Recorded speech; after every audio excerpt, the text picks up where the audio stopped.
Assalamualaikum warahmatullahi wabarakatuh. Perkenalkan, kami dari kelompok 7 Input Output yang terdiri dari anggota kita, saya sendiri dengan nama Ana Arliani NPM 41, Lingga Nugroho NPM 62, dan Muhanif Fikri NPM 55. Bisa dilihat di samping kanan kita ini ada terdiri dari 10 kategori yang bakal kita bahas. Pertama-tama kita bakal membahas perangkat eksternal. Perangkat eksternal adalah operasi dilakukan melalui bermacam-macam perangkat eksternal yang menyediakan sarana pertukaran data antara lingkungan eksternal dan komputer. Perangkat eksternal yang terhubung ke modul I/O sering disebut sebagai perangkat peripheral atau periferal. Contoh perangkat yang dapat dibaca manusia adalah terminal tampilan video dan printer. Contoh perangkat yang dapat dibaca mesin adalah disk magnetik dan sistem pita, serta sensor dan akumulator seperti yang digunakan dalam aplikasi robotik. Modul memiliki fungsi atau persyaratan utama untuk I/O. Modul jatuh ke dalam kategori berikut. 1. Kontrol dan pengaturan waktu. 2. Komunikasi prosesor. 3. Penyangga data. 4. Komunikasi perangkat. Deteksi kesalahan, yaitu selama jangka waktu berapapun, prosesor dapat berkomunikasi dengan satu atau lebih perangkat eksternal di pola yang tidak dapat diprediksi, tergantung pada programnya. Fungsi I/O mencakup kontrol dan pengaturan waktu. Persyaratan untuk mengkoordinasikan arus lalu lintas antara sumber daya internal dan perangkat eksternal. Komunikasi prosesor melibatkan hal-hal berikut, yaitu dekode perintah, pelaporan status data, dan pengenalan alamat. Schemat I/O. Dengan I/O terprogram, data dipertukarkan antara prosesor dan modul I/O. Prosesor mengeksekusi program yang memberikan kontrol langsung atas operasi I/O, termasuk mendeteksi status perangkat, mengirim perintah baca atau tulis, dan transfer data. Ikhtisar di program I/O. Ketika prosesor mengeksekusi program dan menemukan instruksi yang berkaitan dengan I/O, prosesor mengeksekusi instruksi tersebut dengan mengeluarkan perintah ke modul I/O yang sesuai dengan I/O terprogram.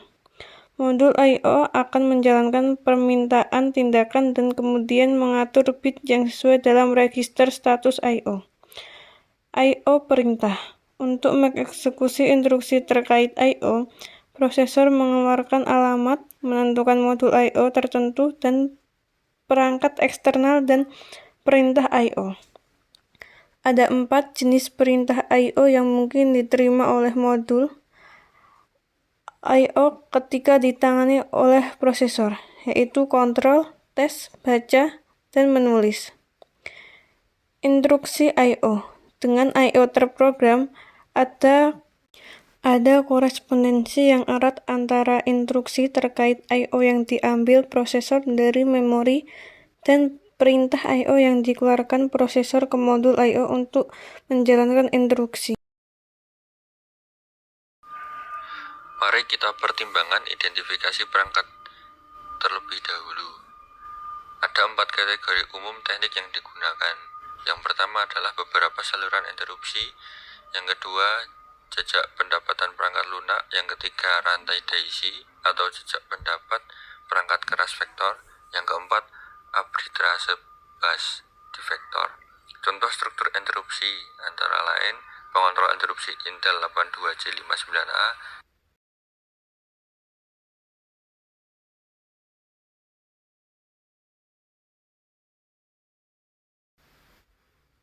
akses memori langsung. Kekurangan dari program dan interrupt driver I/O membutuhkan intervensi aktif dari prosesor untuk mentransfer data antara memori dan modul I/O, dan setiap transfer data harus melintasi jalur melalui prosesor. Sisi kedua, bentuk I/O ini memiliki 2 kelemahan yang melekat.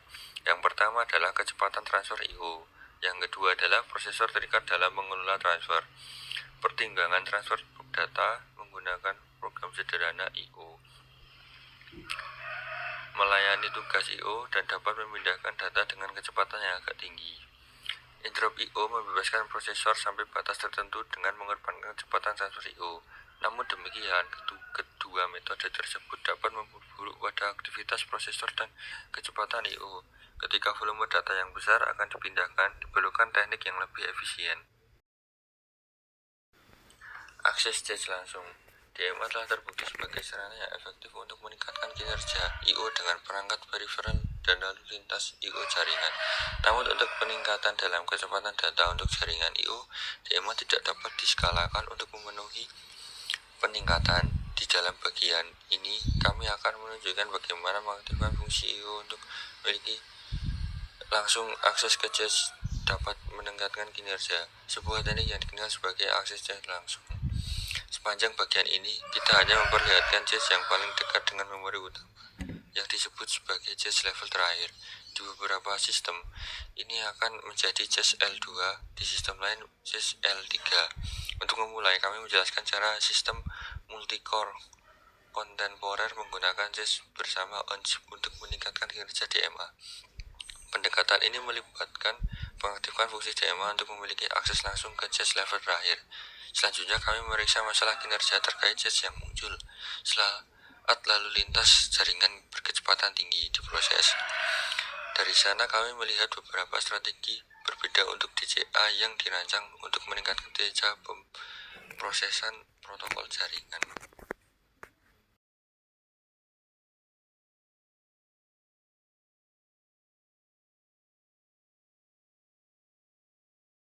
I/O saluran dan prosesor. Sebagai sistem komputer telah berkembang, telah ada pola peningkatan kompleksitas dan kecanggihan komponen individu. Tidak ada yang lebih jelas daripada fungsi I/O. Kita telah melihat sebagai dari evolusi itu, langkah-langkah evolusi dapat diringkas sebagai berikut. 1. CPU secara langsung mengontrol perangkat peripheral. 2. Mengontrol atau modul I/O ditambahkan. 3. Konfigurasi yang sama seperti pada langkah 2 digunakan tetapi sekarang digunakan interupsi. 4. Modul I/O diberikan akses langsung ke memori melalui DMA. 5. Modul I/O ditingkatkan menjadi sebuah prosesor tersendiri benar dengan set instruksi khusus yang disesuaikan untuk I/O. 6. Modul I/O memiliki memori lokalnya sendiri dan sebenarnya adalah komputer dengan sendirinya. Karakteristik I/O saluran adalah saluran I/O memiliki kemampuan untuk mengeksekusi instruksi I/O yang memberikan kontrol penuh atas operasi I/O. Dalam sistem komputer dengan perangkat seperti itu, CPU tidak menjalankan instruksi I/O. Instruksi tersebut disimpan di memori utama untuk dieksekusi oleh prosesor tujuan khusus di saluran I/O itu sendiri. Jadi, CPU menginisiasi transfer I/O dengan menginstruksikan saluran I/O menjalankan program di memori. Program akan menentukan perangkat atau perangkat area atau area memori untuk menyimpan prioritas dan tindakan yang akan diambil untuk kondisi kesalahan tertentu. Saluran I/O mengikuti instruksi ini dan mengontrol transfer data. Standar interkoneksi eksternal. Di bagian ini kami memberikan ikhtisar singkat tentang standar antarmuka eksternal yang paling banyak digunakan untuk mendukung I/O. 2 di antaranya Thunderbolt dan InfiniBand. Diperiksa secara rinci di lampiran C. Universal Serial Bus atau USB. USB banyak digunakan untuk koneksi peripheral. Ini adalah antarmuka default untuk lebih lambat. Perangkat berkecepatan tinggi seperti keyboard dan perangkat penunjuk, tetapi juga bisa digunakan untuk I/O berkecepatan tinggi, termasuk printer, drive disk, dan adaptor jaringan. Firmware Serial Bus dikembangkan secara alternatif dari yang kecil antarmuka sistem komputer atau SCSI untuk digunakan pada yang lebih kecil sistem, seperti komputer pribadi, workstation, dan server. Antarmuka sistem komputer kecil atau SCSI adalah standar umum untuk menghubungkan perangkat periferal, yaitu disk, modem, printer, dan lain-lain ke komputer berukuran kecil dan menengah, seperti Thunderbird, InfiniBand, PCI Express, SATA, Ethernet, dan Wi-Fi.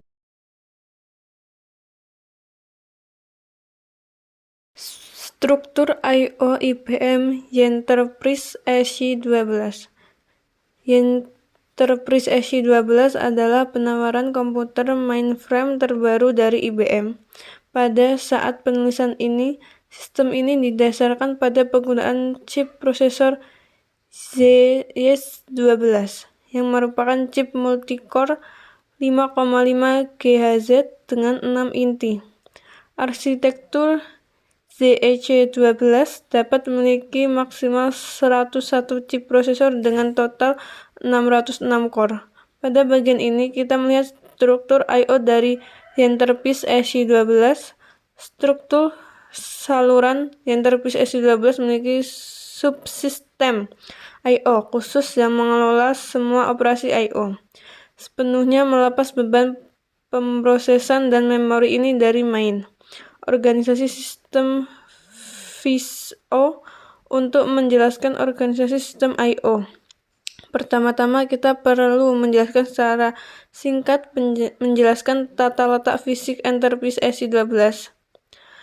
Tampilan di depan pada gambar 7.20 adalah tampilan depan versi mesin berpendingin air, atau ada juga versi berpendingin udara. Sistem memiliki karakteristik sebagai berikut. Berat 2430 kg, lebar 1,568 meter, kedalaman 1,69 meter, tinggi 2000,15 meter. Sistem terdiri dari dua ruang besar yang disebut bingkai yang menampung berbagai komponen Enterprise EC12. Bingkai A di sebelah kanan mencakup dua sangkar besar plus ruang untuk memasang kabel dan komponen lainnya. Rangka atas adalah rangka prosesor dan 4 slot untuk menampung hingga 4 buku prosesor yang saling terhubung sepenuhnya. Istilah kunci, pertanyaan tinjauan, dan masalah. Siklus inject charge mencuri access charge langsung atau DCA, data langsung I/O direct memory access atau DMA, I/O perintah atau I/O modul, I/O processor mengisolasi I/O tingkat terakhir saluran multiplexor. I/O yang dipetakan memory charge bukan alokasi tulis I/O parallel charge tingkat terakhir. Perangkat periferal yang diprogram saluran pemilih I/O serial, I/O Thunderbird, alokasi tulis menulis kembali, tulis melalui pembaruan tulis. Komputer 32 bit memiliki saluran pemilih dan satu saluran multiplexor. Setiap saluran pemilih mendukung 2 disk magnetik dan 2 unit pita magnetik. Saluran multiplexor memiliki 2 printer garis, 2 pembaca kartu, dan 10 terminal VDT yang terhubung dengannya. Asumsikan tarif transfer berikut. Drive dash 800 kbits per detik penggerak pita magnetik, 200 kbits per detik LAN, printer 6,6 kbits per detik, membaca kartu 1,2 kbits per detik, VDT 1 kbits per detik. Komputer 32 bit memiliki 2 saluran pemilih dan 1 saluran multiplexor. Setiap saluran pemilih mendukung 2 disk magnetik dan 2 unit pita magnetik. Saluran multiplexor memiliki 2 printer garis, 2 pembaca kartu, dan 10 terminal VDT yang terhubung dengannya.